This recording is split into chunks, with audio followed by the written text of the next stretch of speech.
Happy Halloween, everyone. What's Me, happening? Batman, and I don't know. Is that Bane with a new look? What is that new toy? Kylo Ren. Kylo Skywalker. Ren. I'm not familiar. Are you new to Gotham? Yeah, that's pretty awesome, right? It's like I had to get this. Hello, everybody. Welcome to the show. Kylo Ren, everyone. Kylo Ren, everyone. Welcome to the show. Craig and Joey asked us to do the intro. I am, of course, Batman.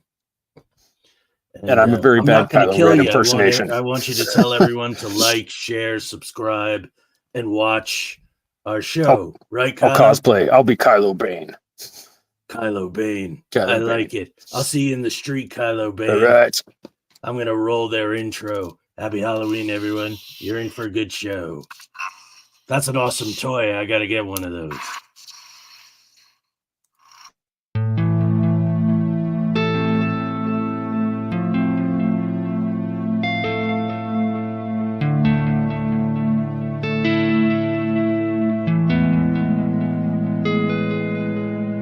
There exists a realm beyond our wildest dreams, a realm beyond reality that the gatekeepers and guardians have always told us consists of nothing but tricks of the eye, weather balloons, swamp gas, sand cranes, fairy tale myths of monsters, crackpot conspiracy theories, and desperate cries for attention. We know this realm exists, and it's just beyond the horizon. The preset path, the well-worn walkways where the cynics want us to stay. Instead, give this a listen. Put on your headphones, adjust your volume, close your eyes, and fasten your mental seatbelts, because the twilight-tinged turnoff from reality's alluring highway is looming just ahead. We're about to leave the plane of the easily explained, the couldn't possibly be's, and the no way I just saw what I saw's, for the spaces and places where everything is possible, and if you stay long enough, even probable. We're about to take a journey into the outer realms.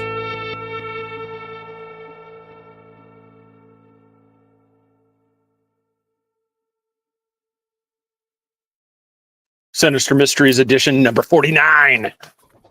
One more, and we're debuting the new opening. Oh, happy Halloween, everybody. Happy Halloween. Now, you're going to get in trouble for that, dude. No. I'm so blind. I got to wear my glasses. It kind of ruins the effect of the steampunk hat, but I may change hats a few times during the show.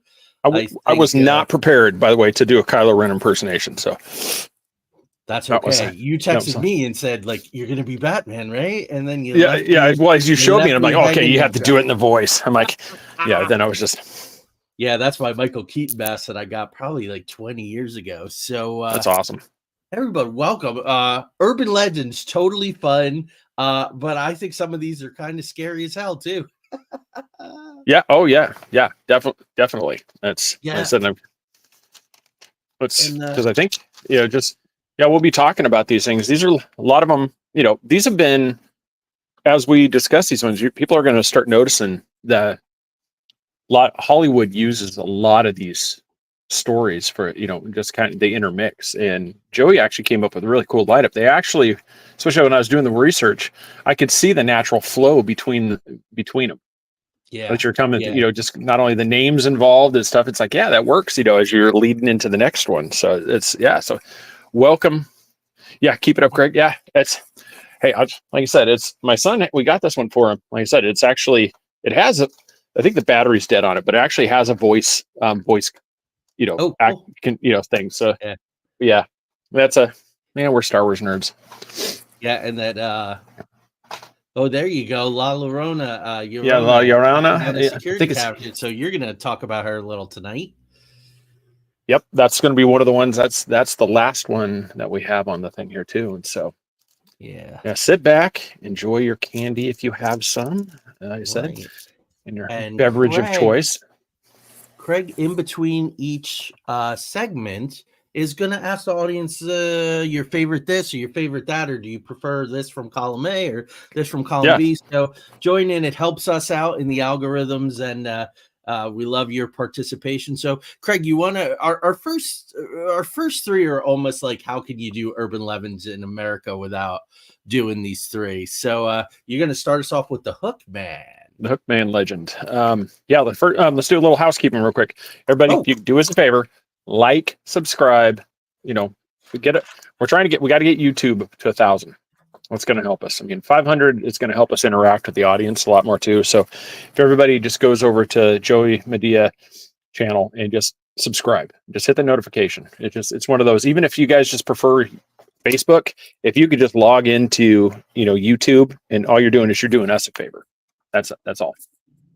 And so, we're doing them a favor, because if we get a 99 more subscribers on YouTube, which I'm going to put in the chat room, folks, it's at Every Day Is a Story. That's the easiest way to find it. You can find it through my name too, Joey Medea, but just go to at Every Day Is a Story. If we get 99 more subscribers, we can do polls during the show, which will be fun. Yep. And that'll be that one. So that's enough. So enough of that. Let's get to the stories. That's why everybody's here. All right. And Batman said that they have to do all those things, Craig. So God, listen to Batman. Messing with my camera. I keep messing with my camera. I apologize, everybody. Did that move on its own? No, it's attached. I'm attached. Use it. It's Halloween. I know. Ooh, ghost. Sorry. All right. So there's different versions of this tale that exist. I'm going to put this out here to make it easier. Oh, hey, we got a new subscriber already. Thank you, Lori. Thank you, Lori. Yep, that's just how easy it is. Yeah, we really appreciate it. Just like I said, and even if you prefer Facebook, just come right, come back. That's just go right do it back. real quick. Yeah. So thanks for doing that. All so right, this usually surrounds like a common theme of a couple that's off, making out in the woods, doing, and so what will happen is during this time, during the passionate, youthful making out sessions, they'll usually start with a sound. It'll be scratching, something, outside, to where at first the occupants of the car think it's branches, a bush, something, or maybe a small animal. But then it proceeds to sound more and more ominous, to where, as the tales go, the lovers become, panicky and decide to leave. Well, in these stories, they fail to realize that an object has been lodged inside the vehicle. They egg the hook, which is basically the binding of the creature, the sinister Hookman, to them, who follows them home. And as the movies show, brutal slaughtering begins, at the couple's location, or because the female decides to run off in the woods in her high heels. And as the boyfriend comes out, he gets taken out first. And then, you have the obligatory chase scene in the horror movies. So but this Supernatural, for anybody that's a Supernatural fan, this was featured in their first season on the 7th episode. They had a Hookman character. Most of these were Supernatural episodes. Almost everyone we're talking about tonight, because they're so ingrained, and the whole Hook thing. Like, it's Halloween, so Angus is going to have to make an appearance, like in the final little bit of the show. But pirates used bailing hooks to like grabbed ropes and move things around a ship, and you would hold that, and so it looked like a hook hand. Any man who was in the nautical trade that lost a hand would get paid off, because they couldn't do their job anymore, so they had to go find something else to do. So there weren't people walking around with hooks. So Hookman seems to be an extension of that whole lore of the very scary dude. And I think about the Grindhouse films where Rose McGowan's got the machine gun on her. Yeah, it's the things that, because what's scary, because it's a perfect tale. I mean, it's like you see somebody walking down the road with, like you said, walking down the street, he's got that hook. It looks ominous. I mean, they even tied this through Tony Todd's role in Candyman. You know, was was the same thing that they did. Legend on this one.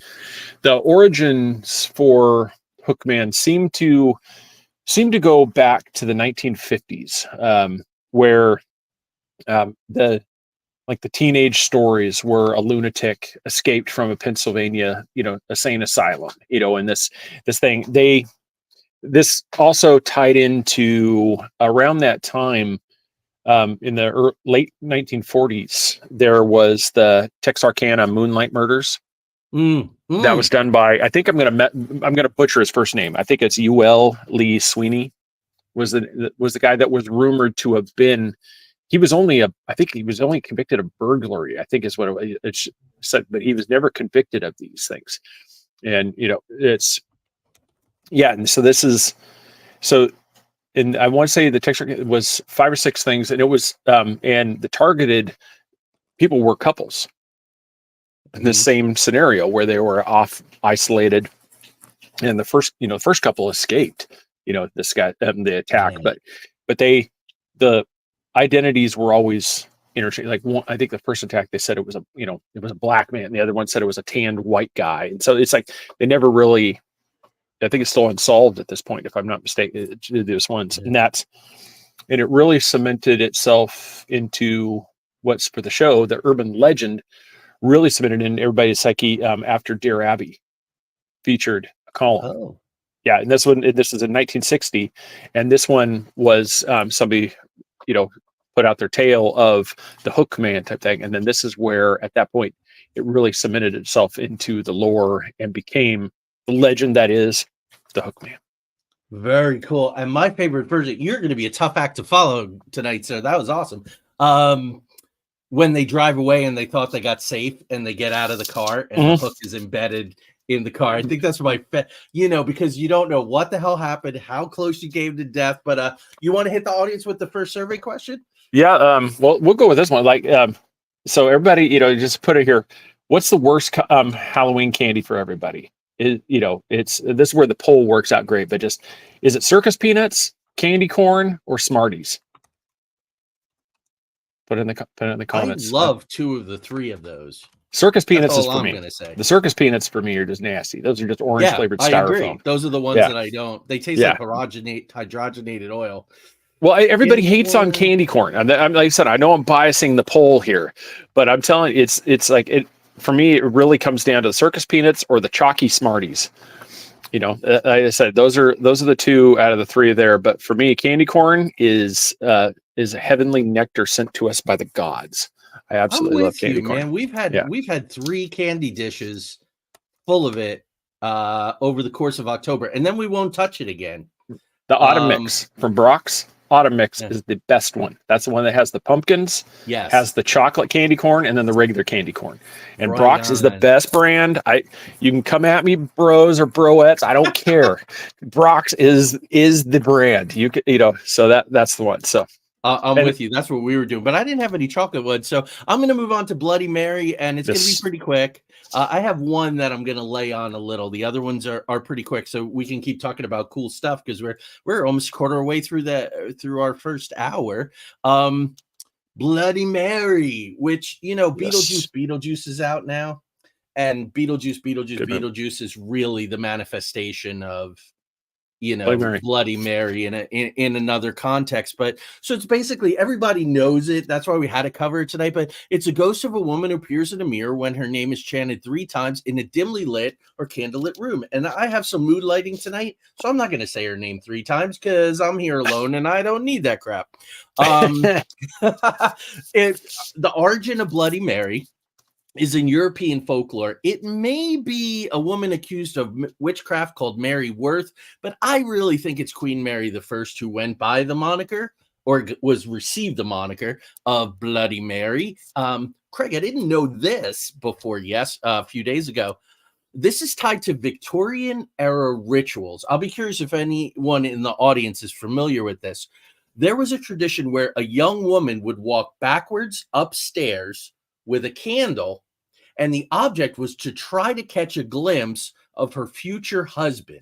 But if this poor young lady saw a skull, then that meant that she was doomed to die unmarried. That's almost more scary to me than Bloody Mary herself. Some young girl finding out that she's destined, talk about self-fulfilling prophecy. So this is also tied to mirror gazing legends, mirrors being portals to parallel universes. So black mirrors are scrying. I have a mirror that Joe Red Miles and Rosemary Ellen Guiley made for me, a scrying mirror. I have it back behind me. And I've had some interesting experiences with that. But the things that I tend to see on the rare occasion, I do all the cleansing and everything you're supposed to do it all, are freaky. I think just because they're not coming in clearly, and I'm not sure what they are. And the last thing I want to say before Craig hits you with our next question, and thank you for all the cool answers.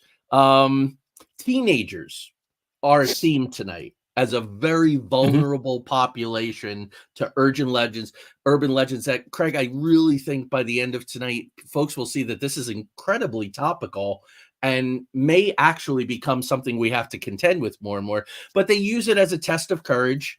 They use it as a Halloween party game. When I was a kid growing up in North Jersey in the poor section of town across the tracks, we were bored and we had a lot to prove. So we would do things like jump off of trestle bridges or stand on the tracks as the train was coming for as long as we do all kinds of things to test our courage, or simply as a Halloween party game, which again, we're not going to do here. And when she does manifest, she might scratch you, she might curse you, or she might kill you. And with that, Craig, back to you. Yeah. Before we get to the next question too, is for that one, really think about it. Just so some of these urban legends, do you feel that you can almost manifest something into reality to where it's like you can make something up? Because there's one of those things. It's like you said, Beetlejuice. Does anybody really believe that? I just said it. He's going to come out of the ground. I'm the ghost of the most, babe. Do you really think that's going to all happen? It's like, no, but it's one of those, just like when everybody gets like in a dark room, a circle, and your energy is all focused. Does something either mimic what that is? Like you said, where that's, in the paranormal thing where you get the scratches. Yep. And that's where I'm curious, like for, your take, Joey, but also everybody else in the audience. I mean, do you feel like some of these things, it's not so much that there's a real Bloody Mary or there's a real creature that you're summoning, other than there might be something that just mimics it because it's an opportunity to do something. Can we put this off till my next one? Because I think I absolutely. Think it's kind of contained in it. So if you want to do your Vanishing Hitchhiker, Lady in White, after you ask a question, definitely ask another question. We're going to talk about that with Slenderman because it's all over the place. Yeah, this one is, it's kind of like what we've just been talking about. All right, for anybody that hasn't seen it, I'm sorry, this question doesn't apply to you, but do you feel the sequel to Beetlejuice was as good or nowhere near the first one? My bias that I'm going to throw in there is I thought it was pretty comparable to the first. Really? I really liked it. Huh, this is going to be the thing you and I disagree on. Yeah, which is because one of those things I just liked it, and I just liked it in general. It was just fun. It was just fun. It's like, it wasn't the storyline. I mean, it's just like anything. It's like you can't really compare it to the original storyline because it's just when you have something that's brand new, it's like kind of like Ghostbusters. It's like the original Ghostbusters is by far, the peak. And then when you get down to the other ones, it's like they're great. Will they ever achieve this one? Like I said, I don't think the second one was anywhere near the level of the first, but I thought it was a great movie. I would recommend people seeing it. Yeah, absolutely, they should see it. It's wonderful because I'm a movie soundtrack geek. So to listen to the opening titles and end titles of the original, and to listen how far Danny Elfman's come and how music soundtracks have changed. I love the soundtrack. I'm a huge Monica Berlucci fan. I'm a huge Justin Theroux fan. I thought that Catherine O'Hara totally killed it. I loved what Winona did. I will tell you, I am one of the biggest Michael Keaton fans on the planet. Like, I will defend Jack Frost which like killed his Mhm. career for a long time. I thought it was a great movie. It was very cool. I'm not sure what happened with the frosted haircut, but just an absolute. He was one of the guys, Craig, that when I was in high school made me want to be an actor. That's how much I Oh, love nice. Michael Keaton. Yeah, that's And I was really disappointed in this Beetlejuice. He was slower. He wasn't as physically. So that's was it his the one age? Was thing- it his age because of how much older he was? Or is it just did he kind of mail it in? I don't know. It's and then so that's that one. I've got another good one that just kind of it involves a guy that Joey just mentioned a little bit, so we'll remember that one. So it's about his thing. So Vanishing Hitchhiker. This is also another one that is a well-known urban legend that has many different versions too. That's this one. The earliest that through the research that I could find, one of the earliest tales that I can go back to is ancient Rome, where this and that time to where people would be traveling around and they would be a trickster god, or another god would, in the disguised as a human, would hand out wisdom or tricks, or do something to where they were just is basically their way of kind of amusing themselves with with the lower, with humanity. And that's where that started. But one of the ones that most people I think a lot of people probably it's the story of Resurrection Mary. That's the one that a lot of people recognize. And this takes place outside of Chicago in Justice, Illinois, is where a lot of this takes place. These accounts have been told since the 1930s, and what happens is driver is driving down its road called Archer Avenue, and as you're driving down Archer Avenue, you come upon excuse me. You come on Resurrection Mary, who's taking me over right now.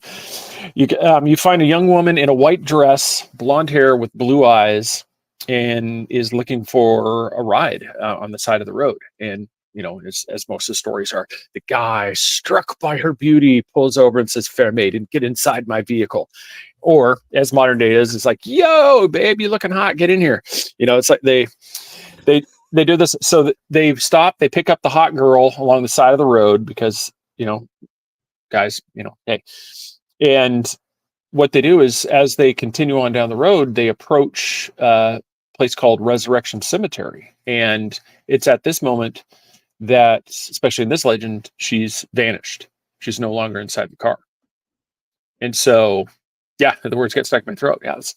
I'm getting verklempt. Talk amongst yourselves. I'll give you a topic. She doesn't want you talking about her, maybe. I know. Yeah, quit telling the tales.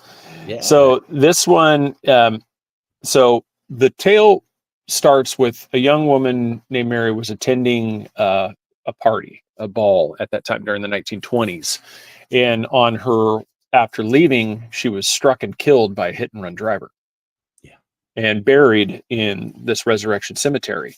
And so this is almost like a Groundhog's Day thing where she's in a continuous loop trying to get to her destination, but she's obviously the car is a key piece. She's hit, taken in the car, but she disappears before getting to the cemetery. And it's kind of like just an endless thing. And there's many, there's different variations to this one, but that it kind of goes down to the same thing where the vanishing hitchhiker, that's the tale, is where it's somebody that is, you'll hear tales all the time of truckers that are going down the road and they've got a hitchhiker out there and they stop. And as the person's climbing in, they're like chatting, they look over something, they come by, gone. The passenger completely gone. And so, some of them, is it methamphetamine induced, because keeping yourself awake. It's, who knows? But yes, I think there's definitely some tales, because there's some people that actually, if you research them, they actually have some pretty detailed, like what they look like, what they do and stuff. So if they're Stephen King level, creativity, if they're able to come up with all this stuff, just, stories. But stories are pretty good. So that's the vanishing hitchhiker for me. Not only are they ancient, but they're international. So you and I have Mhm. both had the great honor to have Lopaka Kapanui, the award-winning Hawaiian storyteller, Yep. on our shows. And he tells a terrific version in his book. It's Oh, the yes. most chilling version that I've ever read. And there's Asian versions of this. Every culture has the lady in white, and it's a very similar story. And sometimes the driver will go up to the house, like the girl will take them all the way to the house, and so they'll actually go to the house and talk to a parent or a grandparent, and they'll say, "Oh, that was my daughter, and she died a year ago tonight." Which is Yeah, really that's creepy if that's the truth. So yeah, pretty crazy. So Craig, Tulpas, Hatman, someone was talking about Hatman, someone was talking about creepypasta, someone was talking about Thin Man. This all constellates around something scary as hell because people died. And yes. this is the Slenderman phenomenon. Now, I think it was King who said a lot of these things seem to manifest in the late 80s, early 90s. Stay with me. That was the beginning of the tech age, the Mhm. internet, all that kind of stuff. It's a little early for that, but it's certainly for tech. Joe Redmile says the Empty Man is a great take on tulpas. So I did an episode, guys. If you want to go back and find it, I did a solo show about tulpas, Hatman, all of that kind of stuff. Craig, I do believe that if you put enough energy in, you can manifest some of this stuff. But I'll try to Mhm. take it as we go. So June 2009, a guy named Eric Knudsen, who went by the name of Victor Surge, posted 2 photoshopped images of a tall, thin, featureless faced creature haunting children on the online forum Something Awful. Knudsen drew from horror paranormal tropes. So he pulled in the Men in Black. He pulled in Lovecraft's old ones, which there's rumors, Craig. I'm a huge Lovecraft fan, that he actually saw these things. He was writing about things that he was They privy saw. to in another. Yeah. Which is also tulpas, these kinds of things, shadow people. The Fresno Nightcrawler 2014, I think, has Mhm. something to owe to Slenderman. I know you covered that. Let's see On a this side. mini That episode. side. Fresno Nightcrawler. Yeah, nice, right there. Mothman, of course, who's near and dear to my heart. So he pulls the tropes of all tropes of urban legend, shadow people, telpas, all this stuff. Within weeks, this thing jumps the frame and it starts making the rounds, and all of a sudden it appears in thousands of short stories. There's all kinds of graphic images posted on creepypasta, on 4chan. It takes over. But then people start reporting seeing this thing in the woods, in bedrooms, on their computers, all over the world, right? So Yep. here's where it gets serious. 5 years later, there are 2 12-year-old girls, and I'll try to go quickly here. Oh, no, They you're good. claim in 2014 that Slender Man made them stab their friend. Yes. Here's a very strange thing. There's a woman named Heidi Hollis, and she's all about Hatman. Hatman is creepy AF, and here's why Hatman is creepy. He's a manifestation or a more detailed version almost of shadow people, which are also very, I've seen some Mhm. shadow people, and I've seen some in top hats. Yeah, I have two. Hatman can spontaneously change ethnicities, sexes, and Hatman will drain people's soul over repeated visitations to the point where they want to kill themselves. So Heidi Hollis writes this book about Hatman. It's not about Slender Man. She lives 15 minutes away from where these 2 girls attempt to kill their friend, and the book came out, I think, 2 weeks before this thing happened. So that's really creepy. So this was Anissa Wire and Morgan Geyser. Folks, watch Beware the Slender Man. I watched it several times, I think, on Max back when it was still HBO, but it's called Beware the Slender Man. You definitely want to check out this doc. They plotted against Lord and attacked their best friend. And so they went to prison. Well, no, they went to mental institutions. They were found not guilty by reason of insanity. Originally, they're supposed to go for 25 years and 40 years, even though they were 12 years old. This is a very serious thing. Why?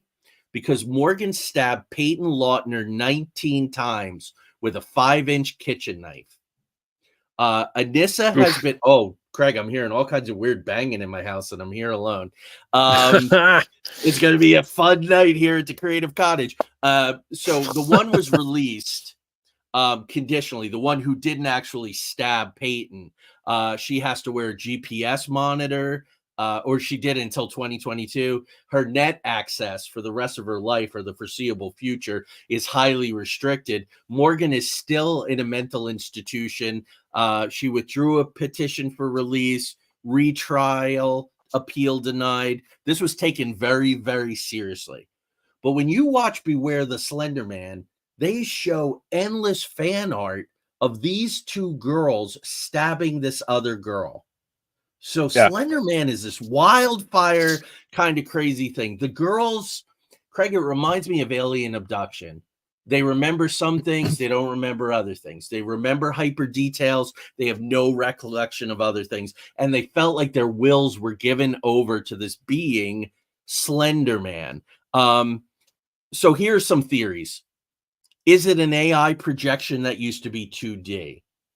I think my feeling is that VR, generative AI, with people putting out all kinds of crazy stuff, some of these 2D things could begin to manifest. John Keel in Fate magazine in 2007 postulated that the Men in Black might be 3D projections. Anybody who's read Tanya and I's book, Watch Out for the Hallway, you know that we had many spectral encounters with Men in Black at the Webb Library. And in 1980, and I didn't find this out until well after our book was published, and we did some writing about our experiences for Rosemary for a book she did.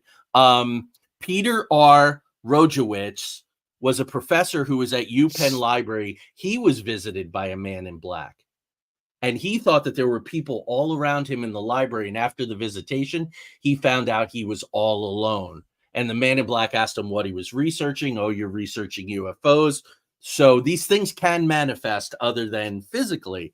So I remember really the Observers. Yes, the Observers from Fringe. Yep, Yeah. they're the Hat Man. Yep.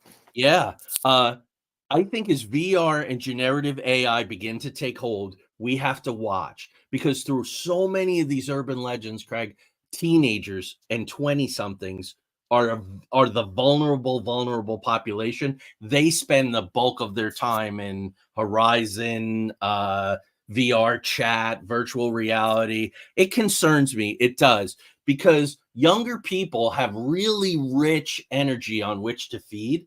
They have really sharp fear, and I'm going to drop the word adrenochrome without giving it any context, and hopefully we'll slip through.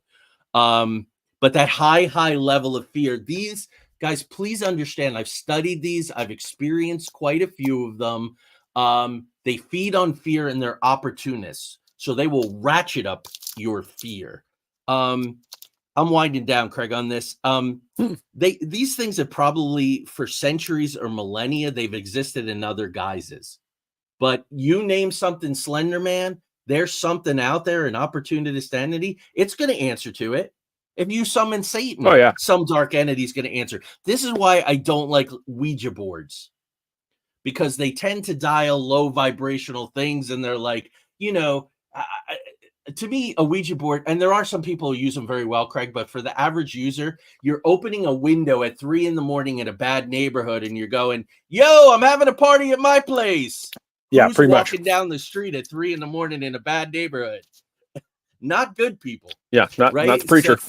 So thank you for listening to that. I know it went on. Well, it is, and kind of just piggybacking on that, especially for everybody, is I think, especially now, we're finding that, especially with social media, it's so easy, especially with how vulnerable and impressionable kids are, that now it's really easy to create this urban legend that'll get spread.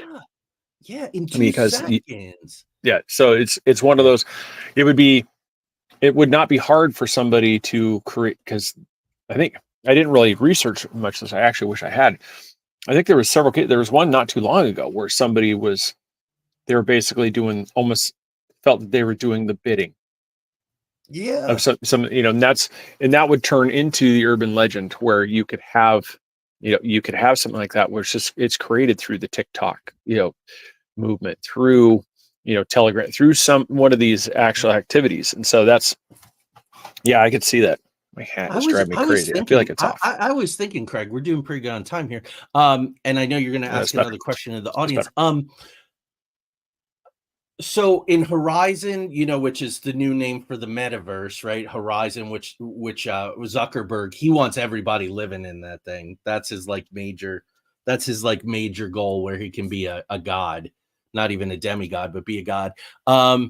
What if someone created one of these Slenderman type things or whatever and infused it, interdicted it, where you're in VR and all of a sudden this freaking thing shows up? That could really screw people up. And if it got into their heads, it started talking to them, so on and so forth. So I was amazed as I was doing this research how topical and serious all of this is. Folks, protect your kids, man.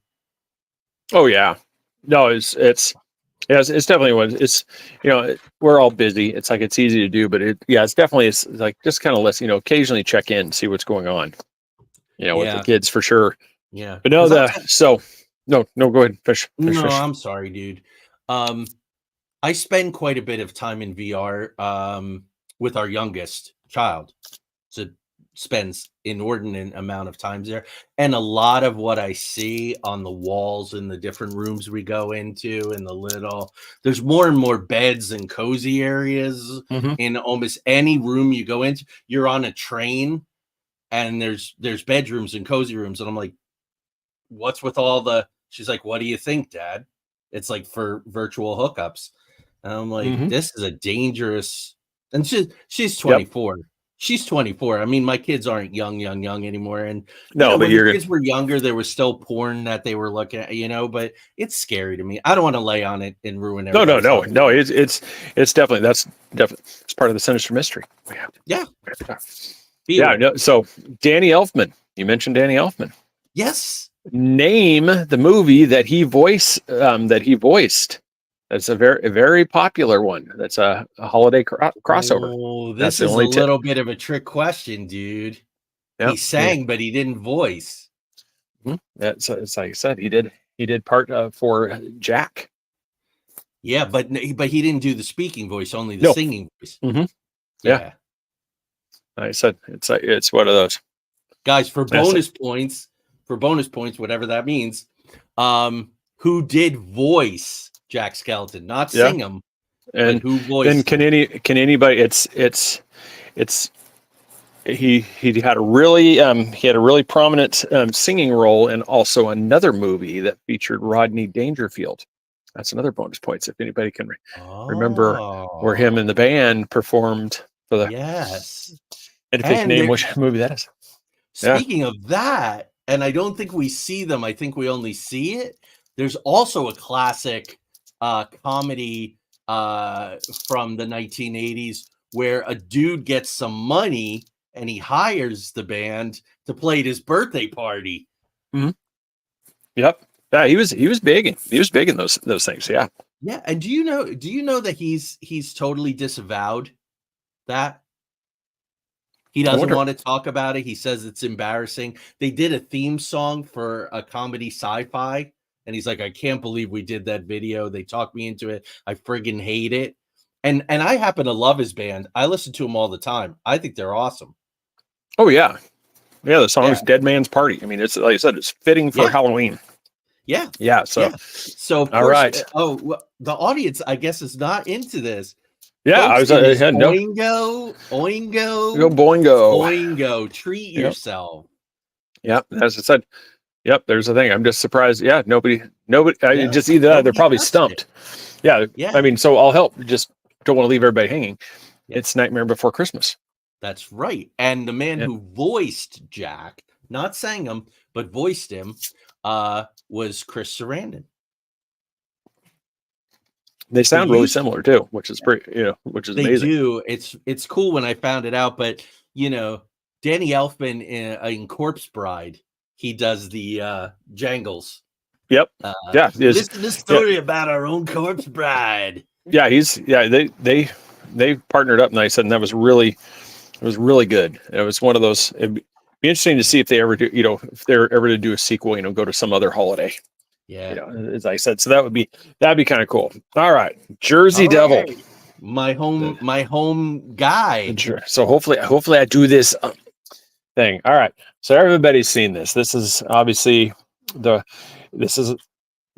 talk about the origins of this urban legend / some people even throw it into the cryptid, segment but for me, this follows into basically one of the stories. This is a little bit better than a one-off. This isn't like the one-off cryptids where people see it like, it has like one encounter and then you don't ever have stories. This one is, I'd say you could probably, if you were to put it like in categories for me, this would be close to like the Mothman, where Yes. there's an original story, and then there's encounters, and then you have the outliers that you just kind of have to, as the saying goes, take it with a grain of salt. You're just like, Chicago, that's a nice little knife for all those people. Thank you. I'm with you on that. They're just, it's people that are just trying to chime in. It's like, I saw something. It's like, put the bottle down. You're okay. Yeah. When it comes to Chicago. Yeah, that's enough stir in the pot, I think. Yeah. So, all right. So 1735 is when our tale begins of the Jersey Devil. Pine Barrens resident Deborah Leeds, otherwise known as Mother Leeds, a mother of a litter of children, 12 kids, finds herself pregnant again with number 13, at which point she proclaims herself out of frustration or distraught and says this kid will be of the devil. This is going to be and this is where some of the claims, especially at that time, that she was a witch and that she made love to the devil who fathered this unholy bastard child. And so these, of course, it's 1735. You got to have the Puritan movement. You in this, and so the tale begins on something. Just say it was a stormy night. Other ones talk about the violent storms, the lightning crashing. The extravagant, with friends gathered around. You got to remember, this is 1735, so you need a lot of people to help, because nowadays it'd be a little creepy if you had all the friends around you while you're giving birth to a kid. It's not, So they give birth to the kid. The child seems to be completely normal at the time of birth, and then at which point begins to go through some major changes, where bat wings, the head of a goat, the hooven feet, you got like I said, the goat's head and a forked tail. At which point, everybody starts to freak out and stand back aghast. At which point this thing takes flight, smacks everybody with its forked tail, and flies up the chimney, not to be seen again by Mother Leeds nor the family until later claims of where people have fired cannons, people have tried to take shots. They've claimed that it has killed livestock, that it is, that there's all these tales. And one of the really interesting ones I found too, looking at 1820, Joseph Bonaparte, the brother of Napoleon, who actually owned property in Bordertown, Jersey. So he actually owned property over here, claimed to have seen the creature on his property. Mm-hmm. So at the time, was he just trying to cash in, or did he actually see something? But then this is one of those where it actually kind of goes just like a lot of stuff. Like it's just you have stories, and then boom, just free fall. I mean, I couldn't find anything that was a credible sighting, probably within the last 50, 60 years. No, and I think, Craig, and unless I'm wrong, there was about 100-year gap before it was seen like over the pier in Atlantic City or in Philadelphia. I think it was almost 100 years, and they thought like it was a 100-year curse. It had cycled through, everything was good, and then all of a sudden, people started reporting, like masses of people, like a spring-heeled Jack kind of thing. It gets really fascinating. Yeah, and it's one of those. It's the cool one. It's like especially like these creatures that I like, is it doesn't matter if you believe it or not. It's a really cool story, and it's great for business, especially like the Mothman. I mean, whether you believe in Mothman or not, Point Pleasant, I can't wait to go see there and shove a quarter in Mothman's butt. Just to be one of the people that does it. That he does. It's like people are like, and I'm like, no, it's become a thing. Is to try to fit a quarter in the statue. It's like, I don't even know how. Do you know how that started? I've never heard how. No, it's the buns of steel on the Bob Roach statue.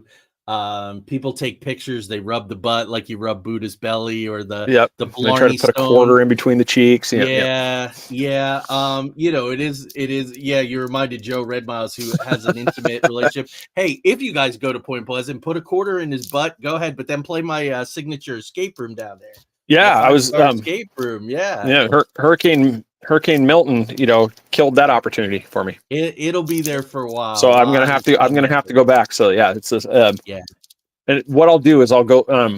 It's like I said, if people can get us to 1,000 thing, I can even go live on here on this channel, instead of broadcast and stuff. But it's I'll for sure be doing it, on our Three Beards, my Three Beards thing. So that's a very, very cool. But yeah, that's the Jersey Devil. You did an awesome job. Thank you, the sir. only thing I want to say to people is that the Pine Barrens, if you've ever seen, guys, the X-Files episode that they originally didn't want to air, and the kids are playing at the ball field and the blood bubbles up, and then there's the whole storyline. The Pine Barrens are very, very isolated. There are families that have lived there that are isolationists who do not want to be bothered. So it's a creepy, very barren, and I can't even imagine. Jersey was one of those places in the early 1700s, like on the Ohio River in Point Pleasant and in Parkersburg, where flocks of birds would fly over and block out the sun for minutes at a time. A very, very isolated place. And Craig, I know a few people, including my own father, who profess to have seen the Mothman. I mean, not the Mothman, the Jersey Devil in the early 1980s. So that's exactly. Yeah, that's a good one. Yep. Yeah. You got lost on the Pine Barrens. Yeah. And that's the one. Yeah. Enough. And you see this that's like everybody's cup of tea. Yeah, and you see a lot of that stuff where it's that Peacock family episode. That's one that it's really hard to find too. Yeah.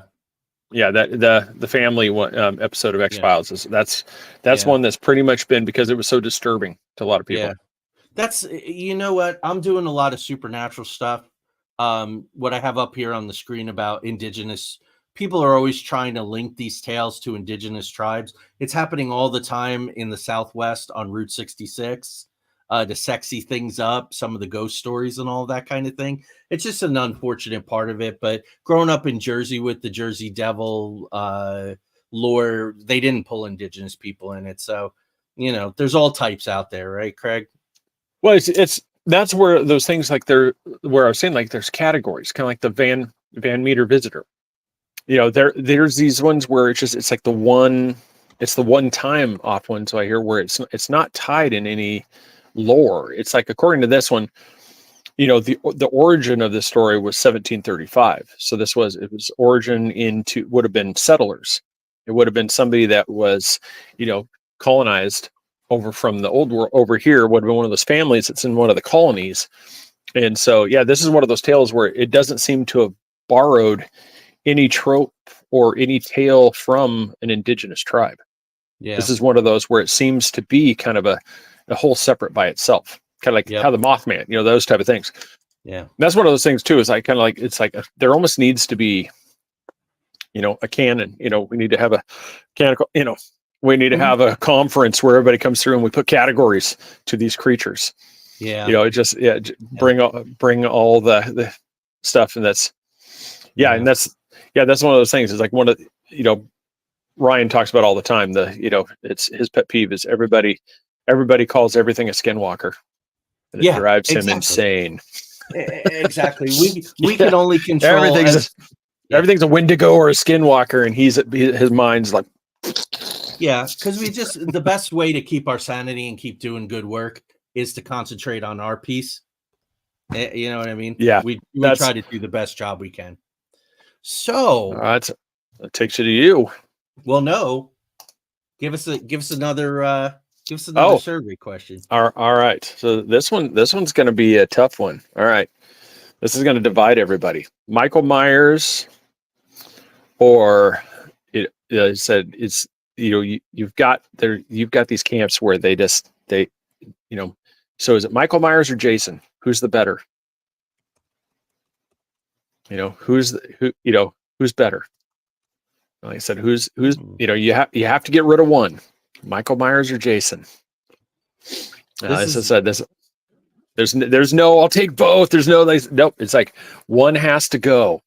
It's the battle royale. Which one? It does it come down to the Mike? Does it come down to and here's another bonus one. Does the people that may not know this, Mike Myers, what was his mask made from? Yeah. The Mike Myers mask. This is one that, it's like a lot of people know this one, but there's still those people that have no clue. Yeah. And then once they get it, once you hear it, then you see it. You can see every time you see Mike Myers, you see it. After that, you realize like, oh my God, that's what it is. This is all that I'm going to say for now. I listened on loop today in honor of Halloween, all 4 John Carpenter's soundtracks from the 4 Halloween movies that he wrote the soundtracks for. So, yeah.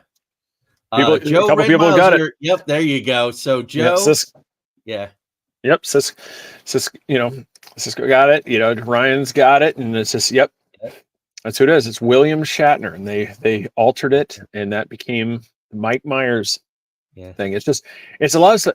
We could do, it's not a Sinister mystery, but it's one of those things you could really do an entire show about how Hollywood has taken things that would, you don't realize.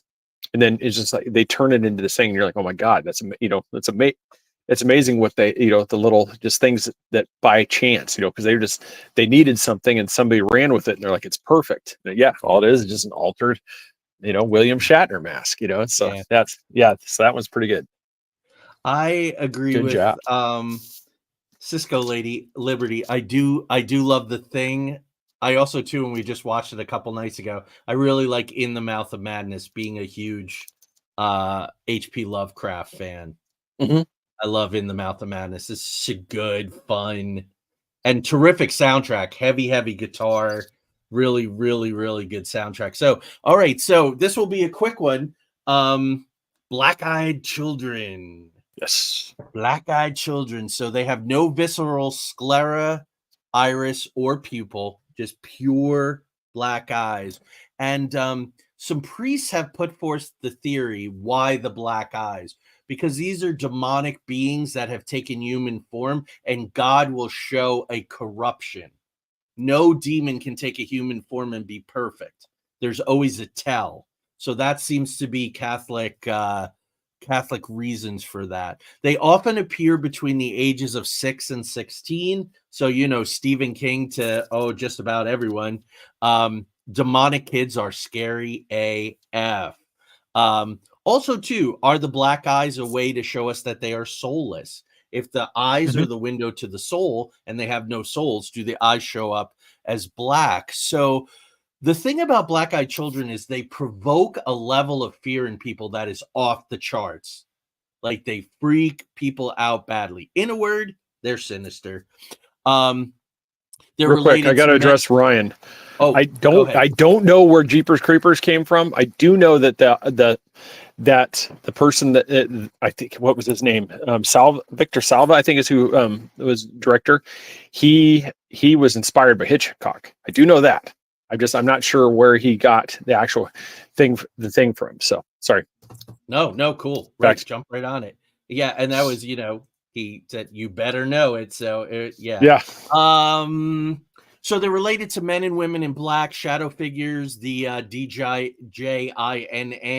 I won't speak their name. I'll just spell them. But all seem to be, their function, black-eyed children, seems to be to intrude upon and mess with people and to suppress hard evidence collected by researchers. That's the men, women in black sort of connection. When black-eyed children are around, there tend to be mechanical malfunctions of computers, hardware. There's illness. They make emails and photos go missing. Nick Redfern has done quite a lot of research on these guys. They also show, too, as you would expect, in isolated or liminal spaces such as parking lots, gas stations, rural roadsides. They're often wearing old-fashioned or oddly unseasonal clothing.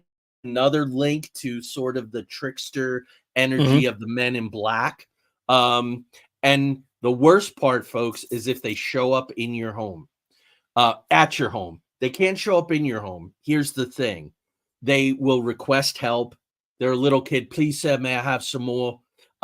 They show up in hoodies. Oh, my mom and dad, we broke down and I need to use the phone. Like vampires, do not let them in your house. Do not let them in your car. The stories of when you let them in are horrific. Are they always in pairs? They do tend to show up, in pairs or threes, which is also, Craig, thank you for that, like the Men in Black. The Men in Black tend to show up as pairs or trios. Yeah. Great point. That's what I got for you on Black Eyed Children. Because I've always been curious about, like, especially when it comes to the Black, why they choose, I'm just like trying to figure out how to phrase this, why they choose the victim that they do.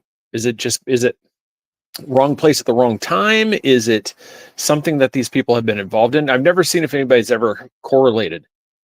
Like, I'm going to take a stab at it based on my research. I think it's both, Craig. These dark entities are opportunists. So if you call them, they will come.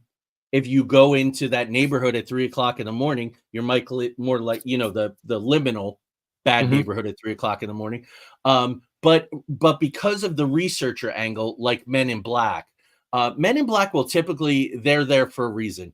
You just saw a UFO. You're talking too much about ghosts. When Tanya and I were writing the Watch Out for the Hallway book, it seemed like there were some forces, some entities didn't want that information out there. And we were sort of told, get this information out there through its spirit box early on. So I think they're all three. I think, and the fourth part, and we talk a lot about this in our book, Roommates from Beyond, How to Live in a Haunted Home. If you're depressed, if you are angry, if you show that vulnerability, they will be attracted to that energy because they're opportunists. And this comes back, I think, to the Hat Man, to shadow people.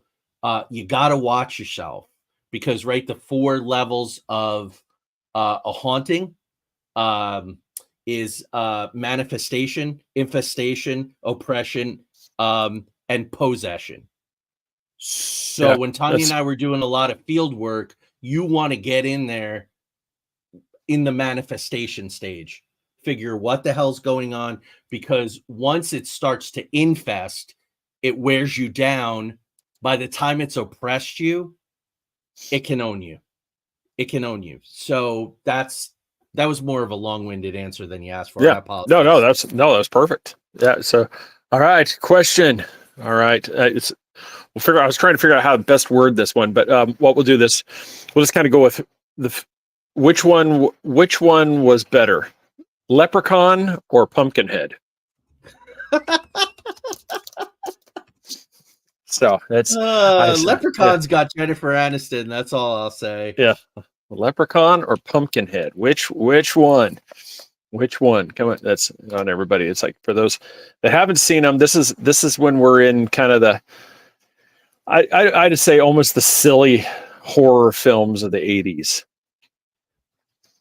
Yeah, where Pumpkinhead's crushing it. I guess I'll have to watch that. I've never seen it. It's what this kind of goes up there with, when you have Critters, Killer Clowns from Outer Space, Pumpkinhead, Leprechaun, Gremlins was around the same time. You had all these ones where I honestly think that the people were just, people liked this genre and they were just coming up with some of the most, they just like ridiculous thing. I mean, like who thinks of like the, Pumpkinhead? I mean, just you go through these things, you're just like, they work, but it's just some of the ones are just, they're just, hey, you're jumping ahead there, King. We're not there Lance yet. Hendrickson. I love Lance Hendrickson. Yep. Dude, so Critters. We've come for the Krites. Yep. It's just one of those things. It's just, you look at these things like, they're basically killer tribbles. Yeah. From Star Trek. It's like, there you go. But then Oh, that's there's the no demon, like you question. said, yeah, they've got some really cool ones, but it's like the premise behind them. I mean, Yeah. I thought the Killer Clowns from Outer Space was just a ridiculous one. I mean, it's just Oh yeah.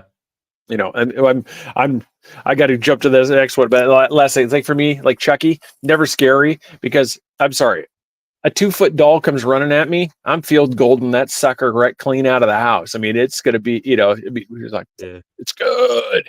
Yeah, I'm not too worried about Chucky. Yeah, You know who's much scarier than Chucky? Meg, what's her name? That's his bride, his companion.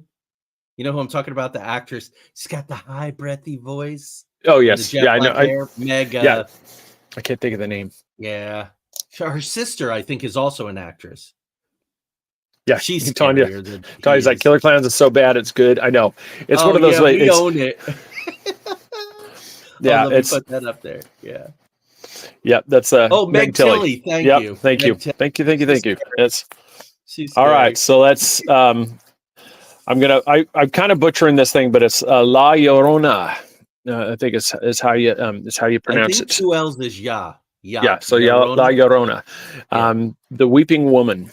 Yeah. This is international. So this is from Mexico is where this comes from, and this is the group of urban legends that goes around.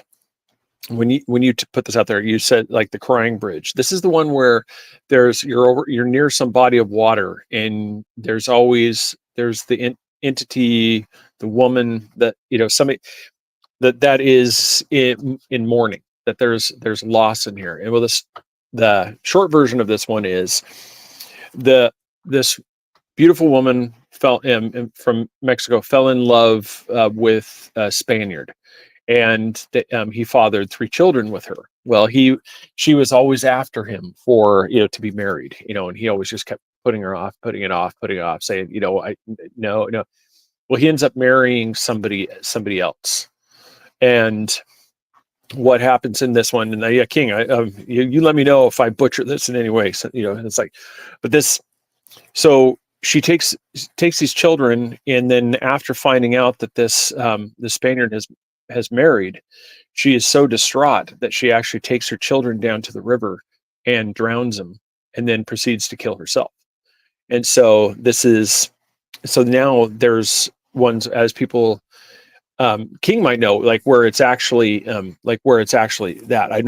I'm not sure of the location that this happens, but it's reported that when you come to this area of the river, that people have heard the wailing cries of this distraught woman that has found out that she's been rejected by her love, and it's not only so much that she's in mourning from there, but it's also she's not at peace because of the act that she did of killing her 3 children, and that's what's prevented her from being at rest.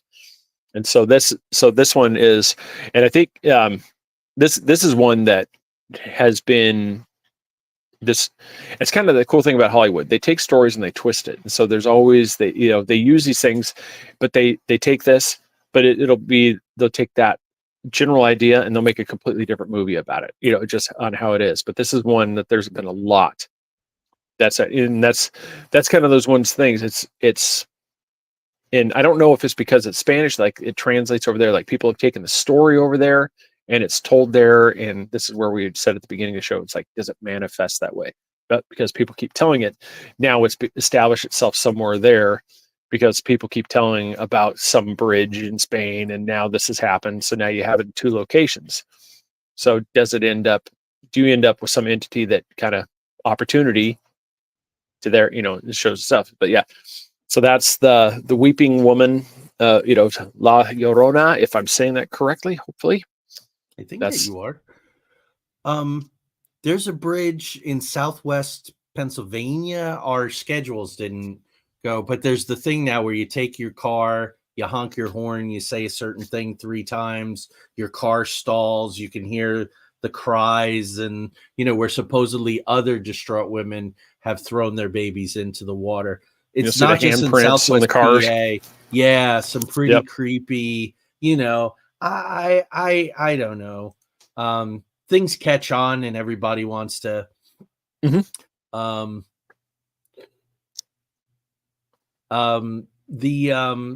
The tulpas, there are some very, very I invite you guys all to go check out my episode on tulpas, but there are some pretty compelling cases of people actually manifesting thought forms. The golem is a form of that. The interesting thing with tulpas is that after they've been around for a while, once they've manifested, they start to act very independently. Yeah, which is really freaked people out. There's also too Alan Moore, the graphic artist who did V for Vendetta, League of Extraordinary Gentlemen, From Hell. He apparently met one of his characters in a tavern. I think Stephen King had some experiences with characters he created, and then he put himself in the Dark Tower. My alter ego, Planner Forthright, when his book came out, that I sort of told his story. I saw this, Craig. We were living in the holler in West Virginia at the time. I signed the book deal, and as I was driving out, like a 6-foot version of this was just sitting on the side of the road by the holler. Now, was it my own subconscious? Yeah, it could have been. I mean, talk about being responsible researchers. We don't know. Our own imaginations are very powerful things. And kids have imaginary friends, but are they imaginary friends? And, as adults, sometimes we talk to people who aren't there. I know I do. I'm a writer. I'm a creator. I do that. Right. My characters talk to me and go, no, I don't want to go to the Bahamas. I want to go to, yeah, I think there's a lot of people, like I said, the writers and stuff, where they're basically they almost have an interaction with their characters. It's like they wait for the character to tell them how the story is to unfold. Yeah. And when I talk to writers, it's a real thing, and you don't listen to your characters at your own peril. But it's like, we've talked about it, Craig. It's like dreams. I do believe that every character in our dreams, most of the time, they're all different kinds of dreams, are aspects of our own personality. So I own all my characters in my stories. They're all aspects of me. This is the last one I got for everybody here. All right. I said, you can come at me. Pinhead is a much better character than Krueger. Pinhead all day long. The Pinhead is a much better horror character than Freddy Krueger. Oh, I said to me, 100%. So like, curious about everybody else, Hellraiser or Nightmare on Elm Street. Which one are you going? I'm Hellraiser. Awesome. Yeah, that's Clive Barker, right? Mm-hmm. I love. I haven't seen the new one yet, but I've heard it's really good. I have a couple of his short story collections. I think they're all called Buckets of Blood or Bucket of Blood. Dude could write. Joe likes it because Pinhead speaks in Shakespearean phrases, so that's pretty cool. Yeah, there you go. I think for me, it's like, my personal thing is like, especially with Halloween, I do not like the realistic horror movies. Hostel, The Hills Have Eyes. I don't like anything where that abandoned little shack that I'm driving past the road could have 5 women chained up. I can't do those. I can't do this movie. I mean, I can watch Silence of the Lambs, no problem.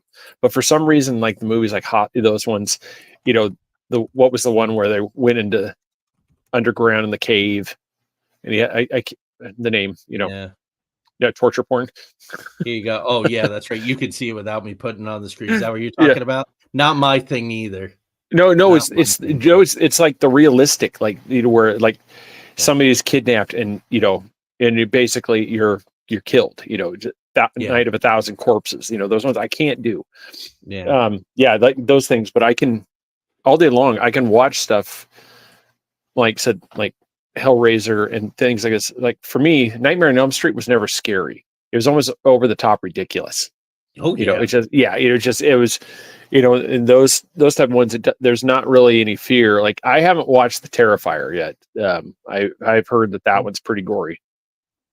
that character. I know some people that absolutely love that new character, the Terrifier.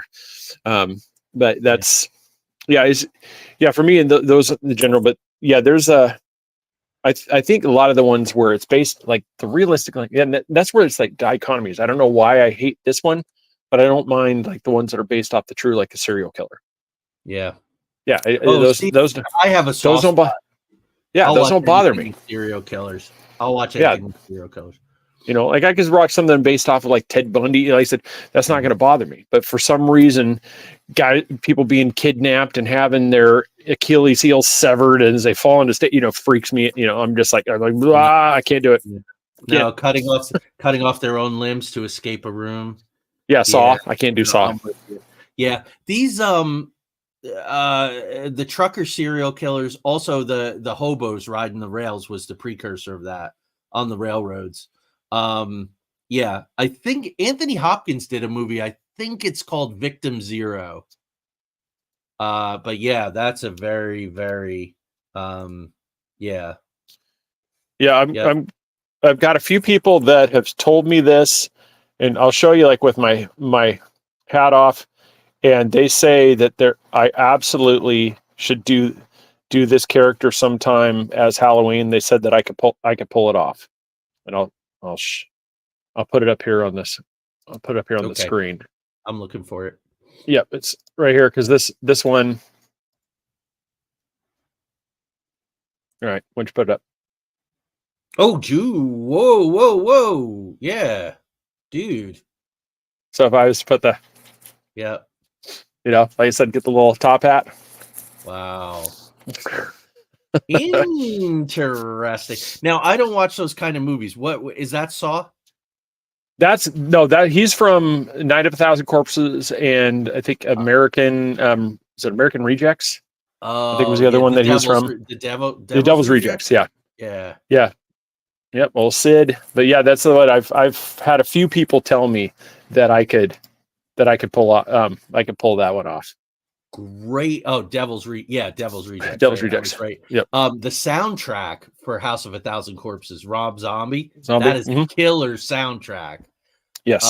There's an extended piece that's awesome. And where did Joe say about that House of a Thousand Corpses is retelling of Grimm's fairy tales?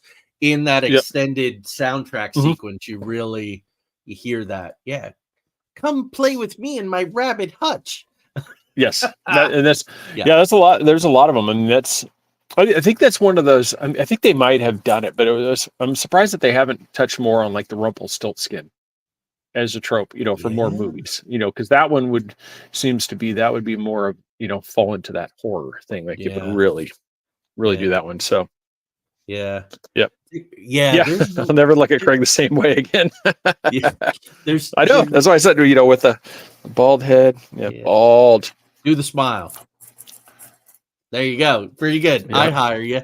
What was I gonna say? There's Puckwidgies, and there's the Connecticut Melonheads, and there's so many of these interesting creatures that have yet to really be mined. So, the past year or so, especially the past 6 months, I've really become the supernatural road trip guy because of my work on Route 66. So I'm doing all kinds of podcasts and presentations and things. So I thought that I would end with a little tour of the portals or gates to hell in the United States. So those of you who want a road trip, I am not responsible. So I'm just going to go very quickly. Go very through this. Stull Cemetery in Kansas. The Devil's Gate in Pasadena, California. Now, this one is interesting because the Devil's Gate Dam is where Jack Parsons, the Antichrist superstar, JPL, the Jet Propulsion Laboratory, and he's the dude who was a student of Aleister Crowley, and he got together with L. Ron Hubbard and did the Babylon workings, trying to create the kid and all. So that's Devil's Gate Dam. That's a pretty serious occult place. There's Helltown here in my Ohio, which is abandoned settlement in Boston Township with satanic connections and portals in the forest. Dudleytown, Connecticut, the Village of the Damned, which is a ghost town with a cursed history. The 7 gates of hell in York County, Pennsylvania. The odd thing is there are only 2 physical gates, but there's 7 liminal gates to help, probably one for each of Dante's circles. Mammoth Cave in Kentucky, sprawling dark passageways. Pope Lick Trestle Bridge in Kentucky, home to the Pope Lick monster. So there's another interesting monster. Kentucky's interesting, guys. Hopkinsville goblins and all that. Mm-hmm. Kentucky has large quartz deposits. And I believe, Craig, in my research, geography plays a big part in manifestations of portals, alternate dimensions, cryptids, interdimensional beings.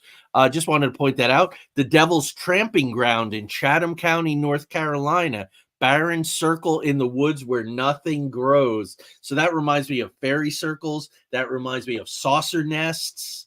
There's great overlap, folks, between cryptids, interdimensionals, shadow beings, DJINN, and things like this, these portals, where these circles, these natural circles appear, where strange things go on. The energies are very, very strange. And a shout out to Jersey, where I'm from, the Gates of Hell, Clifton, New Jersey, drainage tunnel covered in graffiti, satanic rituals. I will tell you guys that when I was in high school in the mid 80s, there were some satanic ritual stuff going on around where I lived, north of the Pine Barrens, and a guy that was a couple years ahead of me was murdered under very, very ugly and suspicious circumstances. So the FBI, Craig, will tell you, maybe this is something we should do in the future. The FBI will tell you that there are no satanic cults. It's all blown out of proportion.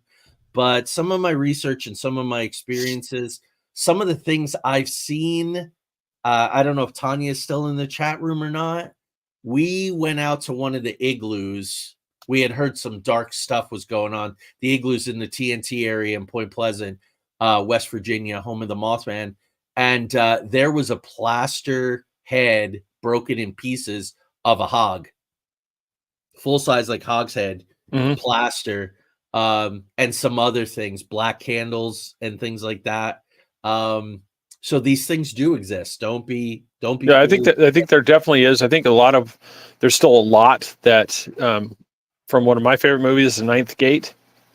Yeah, is one of my favorite things, mumbo jumbo, where its thing is that there's a lot of people that it's their way to get their freak on. They're just that's their kink, and they think this is just it's like this is kind of like their way to be a goth, they're whatever it is, and this is their kind of this is just kind of like their edgy thing. Like, I'm just pretending to be, but you actually do have the people that truly go through the ritualistic. I mean, they actually, it's legitimate for the, what they're doing, that they're actually serious.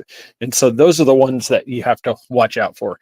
I think that just the kids that are going through here, but when you get to, like, you find some of these things where you can definitely tell it was a ritualistic thing that was done here. This wasn't just some group that went, drew a quick pentagram, even, that didn't even do the research on what actually, the fact that the pentagram doesn't really work, people. That's a Hollywood thing. Just let you know. Shh. Tell the quiet part out loud. The pentagram isn't really a thing. That's Hollywood. Even if you put the 3 points up. Yeah, it's one of those things. It's kind of like, this thing. It's when you get to the part, it's not really, that's one of those things. That's kind of like people just think, okay, I'm going to do it. Yeah, you really don't see. It's the other pieces around it that are the actual thing. That's it. Yeah, that's a quiet part out loud. So, yeah, and what's even worse, Craig? I actually didn't know that. I thought an inverted one, actually, where you have the.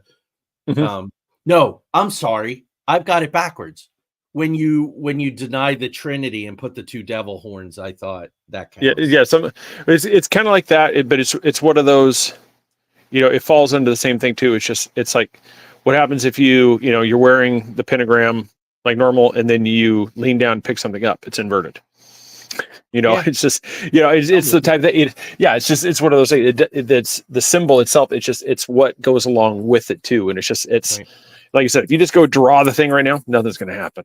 Like I said, I've got books about demonic names behind me, but if I go through all the steps, then we got something else. But just those things right here. Yeah. Just, pieces of paper with print on them. I will tell you, we talk about, we talk about Michael Hall, and Tanya and I were on Michael Hall's show in the middle of the night. It was 1:32 a.m. We were talking about our books and stuff, and all of a sudden in the chat room, in all caps, this person was throwing up demonic names and demonic language, and it was creepy. Tanya and I were trying to ignore it. We had a little issue with the lights during the show. It was radio only. But when we went up to our room that night, there was a shadow. There was a winged shadow, something in the corner of the room. I've rarely been as frightened. We didn't sleep. We went to bed at like 3:00. We were wound up, from the show and all of that. Anyway, when you do those late night shows, it's hard to just go to sleep after 3 hours. Yeah. And I also want to say too, with the satanic stuff, people don't know what they're calling in. Yeah. Things will answer. Just to kind of loop back, folks, be so careful. It's not even that you're raising Lucifer or you don't know what, but there are things out there I can tell you from experience and from interviewing dozens of people that will feed on your energy, that want you to feel oppressed, depressed, anxious. One word that we're not allowed to use anymore that begins with SUI. Unalive. Because you're a feast. You become, Tanya said it, scariest attack we've ever experienced. And Tanya, I'm glad you brought up Ouija boards. I brought those up when I was talking about Slenderman, that low frequency thing. So Craig, you want to hit him with one last one last one. Who's your favorite vampire? Mine is Gary Oldman, Bram Stoker's Dracula. He is the, I don't do the glam, the sparkly. I don't do any of that stuff. For me, it's Gary Oldman's, Bram Stoker. Nice. That's Chris Lee is great. I like the Hammer movies. They're campy, but they're fun. Vampires. Yeah, I love Gary Oldman. We watch that all the time. And there's a total commit. Something about that shaving, like that, that shaving scene when he cuts him and he's, he licks the blade real quick. Yeah, that's the one. Like I said, for me, there's Winona Ryder, Keanu Reeves. It had a great cast. It was just well shot, and that's, as I said, for me, that's what we go for that. But Joe Redmile says Claes Bang, who was in the Stephen Knight 3-part Dracula, which the first part was brilliant, the second part was a little iffy, and the third part was terrible. But he made a very good vampire. Ben Cross in the Dark Shadows remake in the 90s, pretty good vampire. Klaus Kinski in the remake, the German remake of, and I'm forgetting, Joe Redmiles probably knows, the Werner Herzog, his remake of Nosferatu. Klaus Kinski is really good. Raul Julia's Dracula. Tanya and I just watched Frank Langella in Dracula. Frank Langella is a very sensual Dracula. Who else is really good as Dracula? Dracula 2000 with what the hell is his name? The Irish actor. He was in 300. I'm going to be 56 on Monday. You sure as hell can tell. My memory. It's. What the heck? Then you got the latest rendition of Dracula too. Is Nicolas Cage and Renfield. I was a little disappointed in them. I thought that movie was pushing some politics that I didn't care for, but he was fun as hell. Yeah, he was fun as hell. You agree with that? I felt there were some politics that were being pushed. That's been my biggest thing with Hollywood lately. Is it's like I said, it's one of those things like anything. It's like, I'm not going to get into the tropes for a lot of people, but it's just, for me, there's no point, there's no place for agenda in your storytelling. Right. Because it's one of those things. It's like the reason we go to a movie is for escape. I'm not looking for reality in the thing. It's like I don't need you to check boxes to make a story. Craft a story. You know, I'm going to enjoy it no matter what. And I think that's one of the ones where some of the I think that's why a lot of us, we go back to, like I said, the 80s horror, and we go to these things because there's no overt, understory behind these things. It's just critters from outer space that are killing people, clowns, pumpkin head. Just that's the thing. It's just, I think that's one of those things. Like some of these movies, it's like it's supposed to be an escape, and I think that's one of the things when you get to stuff like Renfield, where it's like you can tell there's something in here. They've got to make sure they put these scenes in here because that way somebody's happy that this was included. And you're like, we don't need this. We just want to escape. We want to escape. That's right. All right. So do we want to tell them what we're doing for the show, or do we want to still keep it a secret? I just want to William Dafoe in Shadow of the Vampire. Shadow of the Vampire is great. Craig, have you ever seen that? Nicolas Cage produced it. Yeah, I never have seen that one. I said, Maggie, I'm gonna have to check it out. Treat yourself, brother. It's the Blob. What if the guy who played Count Orlok in Nosferatu, Max Schreck, really was a vampire and made a deal with the director, who's played exquisitely by John Malkovich, that as long as he could feed on people on set, he would play the part of the vampire in Murnau's film. It's brilliant. It's absolutely film. The 80s version of The Blob. Is that Carpenter? Or I'm trying to remember. Yeah, I'm trying to remember which one. It's like I said. I know which movie he's talking about. Yeah, those ones are good. It's That's one of the things that they really butchered with the latest Mummy, Tom Cruise. Your failure is that you didn't. You killed the franchise thing where they were going to come back and redo all these movies. Yeah. So we probably would have had a new Creature from the Blob. We would have had all these things that would have come out, these new ones, but they absolutely killed it with the Mummy. And that was just. I agree, because I love the Brendan Fraser movies. Mm-hmm. That writer was terrific, and they're fun, and there's comedy, and there's Rachel Weisz. There's Rachel Weisz and Brendan Fraser at the top of his game, and they were fun. Steven Summers wrote those movies. I also like Van Helsing, and a lot of people don't. Richard Roxburgh in Van Helsing. He's a pretty damn good vampire. Yeah.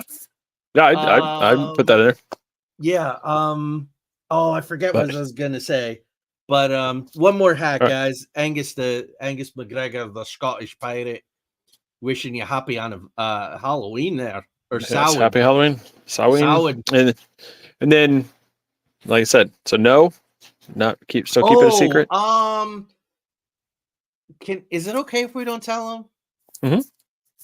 Guy, you just gave him a little hint. Go back, guys, and watch that frame, freeze it, and you might. So we're gonna do. It's not political. Yeah, we don't have to tell them. It's not political. But it is a big mystery. It may be serial killer. It could be a cult. It's definitely weird. It involves water. Yes. So really, in 2 weeks, mark your calendars. I think it's November 6th, Craig? No.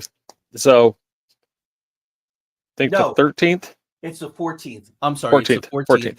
And guys, we are debuting a brand new opening.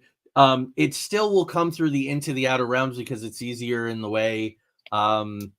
It's just easier, and it's set up that way through StreamYard and all. But we won't be playing the intro for Into the Outer Realms. We won't be numbering Into the Outer Realms episodes anymore. Only the Outer Realms episodes will carry that brand.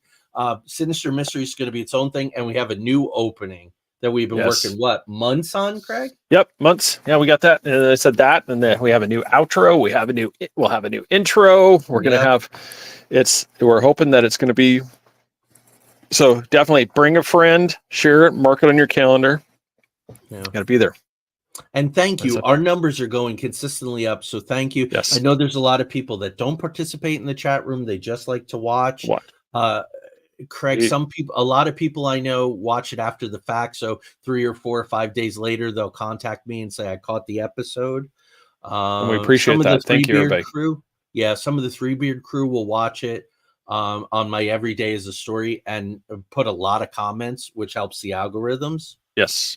So yeah, the comments later on. So yeah, if you watch it later and you want to make a comment, by all means, please do. Because like I said, one, we'll see it and we'll comment, we'll respond to it, too. But it's just, it helps because then YouTube realizes that this isn't just like a one-time thing with a live that they watch. Then if people keep doing it, then it'll be, hey, if you like this show, maybe you'll like this one. Yeah. So yeah. Yeah. So what's the vote? You can override me. You want to tell them or not?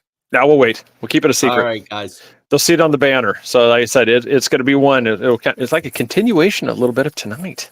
It really is, brother. Yes. It really, really is. And we got good stuff, guys. We got the Star Wars Defense Initiative. We're going to do a special on the power of think tanks in setting American policy. We got cool stuff coming up. We got cool stuff coming up. So thank you all. Happy Halloween. Happy Halloween, everybody. And don't be sinister, but stay mysterious. Well done, sir.